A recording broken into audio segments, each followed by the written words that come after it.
ચોમાસાની સિઝન થાય એટલે બહુ બધી આપણને તકલીફ પડતી હોય છે શાકભાજીમાં, કેમ કે ચોમાસામાં ઘણા બધા શાકભાજી એવા હોય છે કે આપણે નથી ખવાતા, હેલ્થ માટે સારા નથી હોતા.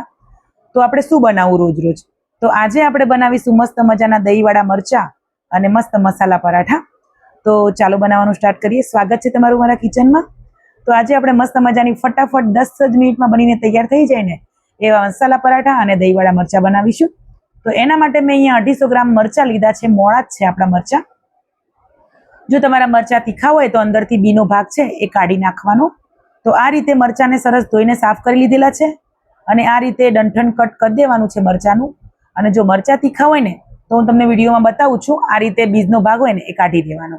અને તમારા મરચાં મોળા હોય ને તો બીને ભાગ કાઢવાની કોઈ જરૂર નથી અહીંયા આપણે. તો આ રીતે સરસ કટ કરી લેવાના. તમારે ચોરસ ટુકડામાં કરવા હોય તો પણ તમે કરી શકો છો, પણ હું અહીંયા આખી સ્લાઇસીસ રાખવાની છું કેમ કે ખૂબ સરસ લાગે છે આ રીતે બનાવીએ ને. તો મરચાં આપણા કટ થઈને રેડી થઈ ગયા છે અહીંયા. તો આપણે કઢાઈ મૂકીશું. જરૂરિયાત પ્રમાણે આપણે ઓઇલ એડ કરવાનું છે અહીંયા. ઓઇલ ગરમ થાય એટલે આપણે રાઈ એડ કરીશું. મેથી દાણા એડ કરવાના છે. ચોક્કસથી મેથી દાણા એડ કરજો, ખૂબ જ સરસ એવો ટેસ્ટ આવે છે. થોડોક આપણે અજમો એડ કરીશું અને હિંગ એડ કરીશું. અડધી ચમચી જેવી આપણે હળદર એડ કરવાની છે. હળદર એડ કર્યા બાદ તરત જ આપણે આમાં મરચાં એડ કરી દેવાના છે. મરચાંને 1 થી 2 મિનિટ સરસ આપણે ધીમા ગેસે કૂક થવા દેવાના છે. તો અહીંયા આપણે મસાલા એડ કરી લઈશું. ધાણા જીરું પાવડર એડ કરવાનો છે અને મરચું પાવડર તમે તમારા ટેસ્ટ પ્રમાણે એડ કરી શકો છો. અહીંયા જો તમારે વધારે સારો કલર જોઈતો હોય તો તમે અહીંયા કશ્મીરી મરચાંનો પણ ઉપયોગ કરી શકો છો.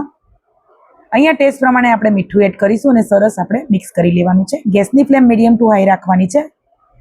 તો સરસ આ રીતે આપણે મિક્સ કરી લેવાનું છે. ફટાફટ બનીને તૈયાર થઈ જાય છે અને ટેસ્ટમાં તો બેસ્ટ લાગે છે. અને ચોમાસામાં મરચાં પણ આ રીતના ખૂબ જ સરસ મળી જાય છે. અને હંમેશા માટે આપણે મરચાં બનાવવા હોય ને ત્યારે કડક જ લેવાના. તો અહીંયા આપણે અડધો કપ જેટલું દહીં એડ કરી દઈશું અને ગેસની ફ્લેમ અહીંયા આપણે ધીમી કરી દેવાની છે. જ્યારે પણ આપણે દહીં એડ કરીએ ત્યારે ગેસની ફ્લેમ એકદમ ધીમી કરી દેવાની અને લગાતાર આપણે મિક્સ કરવાનું, જેથી કરીને દહીં આપણું ફાટી ના જાય. તો જુઓ મસ્ત મજાના મરચાં બનીને રસાદાર તૈયાર થઈ ગયા છે. દહીં એડ કર્યા પછી આપણે ધીમા ગેસે એને 5 થી 7 મિનિટ આપણે એને પકાવ્યું છે. તો જુઓ ફટાફટ જ 5 થી 7 મિનિટમાં મરચાં બનીને તૈયાર થઈ જાય છે. તો જુઓ મસ્ત મજાના ટેસ્ટમાં બેસ્ટ, જોતા જ ખાવાનું મન થઈ જાય ને એવા મસ્ત મજાના મરચાં બનીને તૈયાર થઈ ગયા છે. અને સાથે આપણે મસાલા પરાઠા બનાવ્યા છે.